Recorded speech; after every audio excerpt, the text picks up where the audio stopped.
and let us all do we can to build a better future.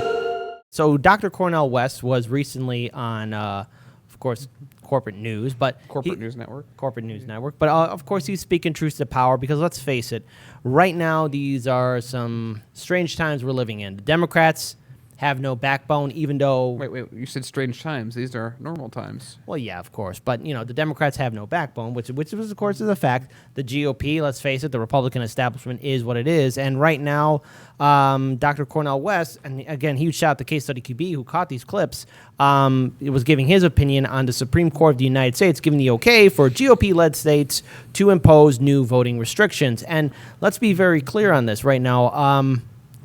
Whatever kind of democracy we do have, whatever kind of voting rights we do have, they've been evaporating even before this administration. This isn't anything new. And the reason why our system is falling apart, the reason why our democracy is falling apart is because we have politicians, be they Democrat or Republican, that are allowing this. And we have spineless corporate Democrats and, yes, progressive Democrats who I think are now realizing that they can fight back. Oh, right. We should have done something in the first 100 days, the times where most of the stuff gets passed that we sort of sat along the sides and did nothing about. Yep. And so now, it almost seems too little too late. And this is why, again, I really like that interview I did with Sabrina because you know what? We have to do a general strike. Relying on these politicians, it's not going to get us anywhere. Relying on the Supreme Court, Congress, the president, it doesn't matter who's sitting in power right now. The real people in power are the American people, and yet we are being denied our basic rights. So let's play this first video from Case Study QB, and let's hear Dr. Cornel West give his opinion on this Supreme Court ruling. Let me ask you. Always a blessing to be in dialogue with you, my brother. If the Voting Rights Act is now essentially moot, Professor, as some are saying, what protects our right to vote now?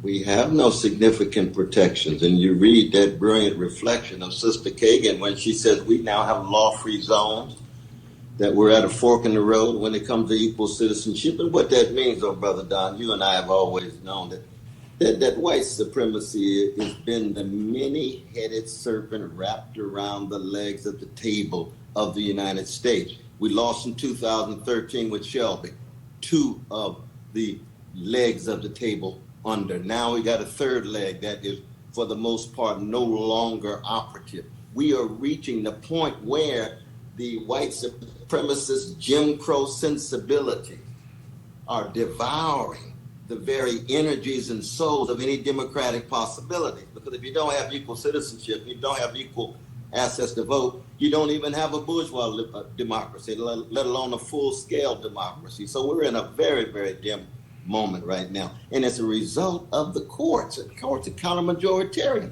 which means Congress must hit the ground running.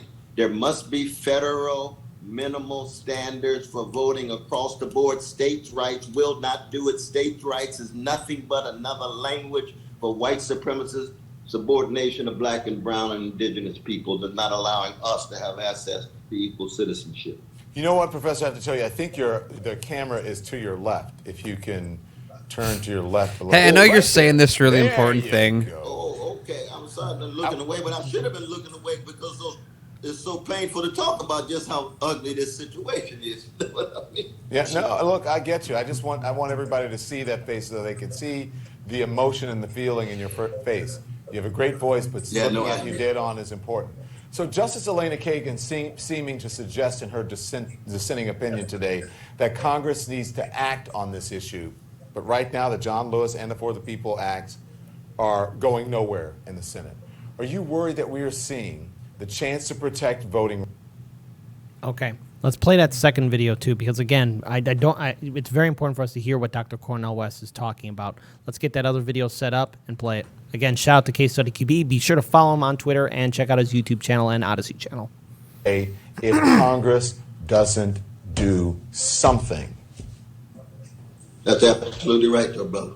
It's a sign of the spiritual decay and moral decrepitude. The callousness, too much indifference in the heart, too much greed in the brain.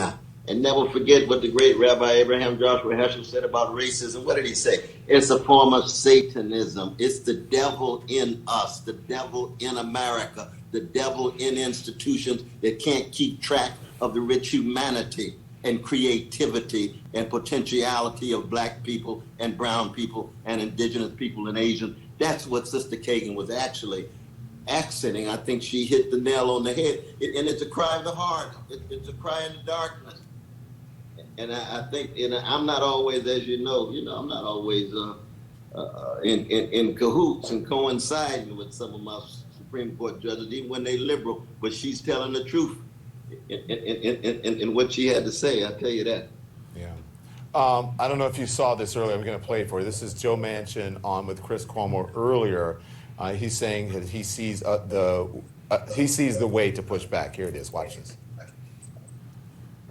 We're going to have to rewrite the formula, and that's what we should have been doing all along. John Lewis Voting Rights Act is going to be the vehicle, I believe, that we can put some guardrails back on to where people have fair elections, they're open elections, and they're secure. Okay, what do you think? Do you think he's saying that he still wants to work with Republicans to get it done? Is a choice now between the filibuster or democracy? What do you think of that, what he said as well?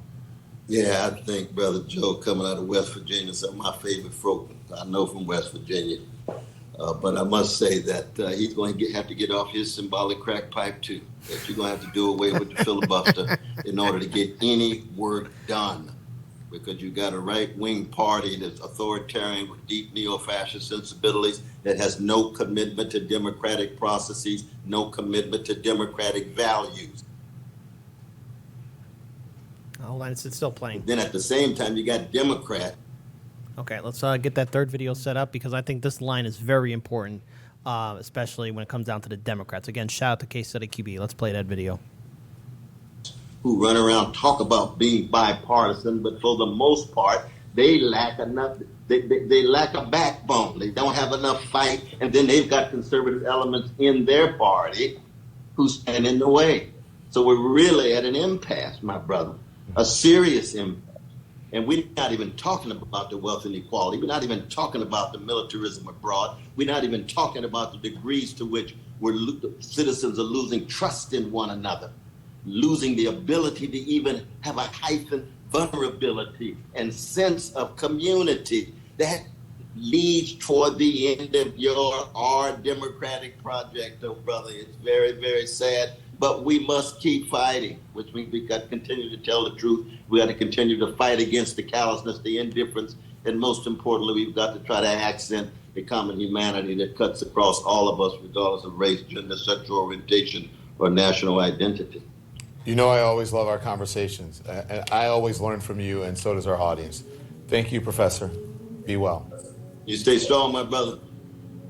All right, so what can we take away from this? Number one, you can't rely on our politicians, our Democratic lawmakers especially. Now, look, I know we get a lot of pushback from a lot of people who say, well, how come you're not tough on the Republicans? We know who the GOP is. We know what they are. There's no conversation about what the Republican establishment's doing. We get it. We get it. We get it. We get it, okay? But when it comes down to the Democrats, they're supposed to be that counter party. They're supposed to be the other party that's supposed to, I don't know, lift people up. In theory, they're supposed to help promote progressive policies. In theory, but what are we getting? What did Cornel West say? And this is the truth about it.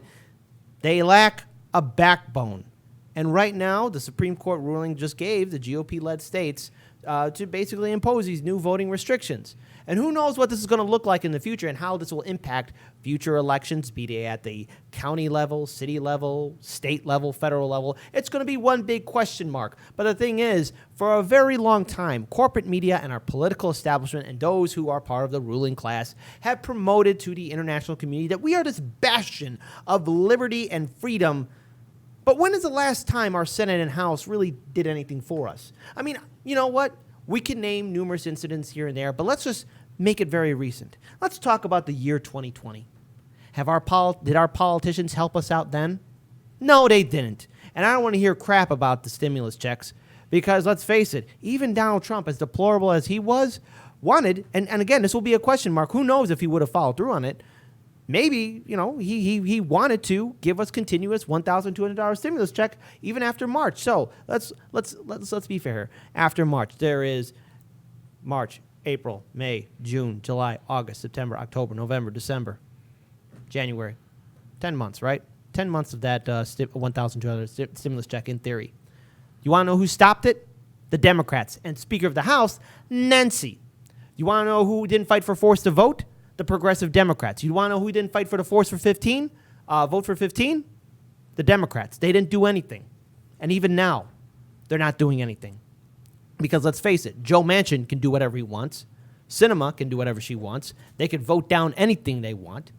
And now, as we covered on the show, especially earlier this week, how Bernie Sanders and the other progressive members have somehow found a way to get their voice back. But how are you going to build a coalition when you've let the GOP and conservative Democrats walk all over you? So here's the thing. The real solution is the people.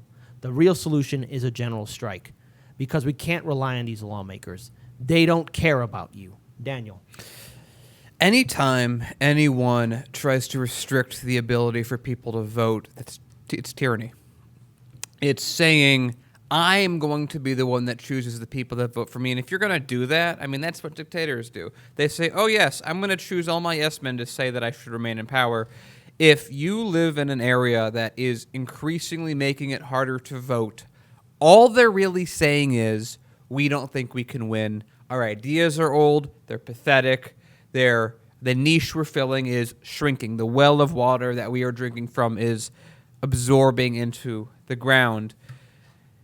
Any place that restricts who can vote, restricts how hard it is, makes it harder for people to vote, they are simply, in an authoritative way, seizing power. Something should be done about the people who do this. Of course, the Supreme Court doesn't seem to mind. Congress doesn't want to act. And so we're left to pick up the pieces. And it's things like, I don't know, the fact that you can have a hunting license in many states, and that is a legitimate proof of purchase ID for voting, but having food stamps is not. If we don't deal with these issues, if we don't deal with the closed voting stations, which, by the way, I'm not just talking about Democrat, I'm talking about Republicans, I'm talking about both parties, because they both do this when it suits their interests. I'm going to talk to both those parties right now. How dare you pretend that you have the right to restrict who chooses that you're elected? We are the ones that choose who are elected. We should be the ones choosing who gets to vote. And by the way, it should just be really easy like it is in other countries. When you're 18, you can vote. That's the solution. It's easy. It's universal. Makes sense. But we don't live in a democracy. So that's not what we're trying to do. But it's something we need to try and push.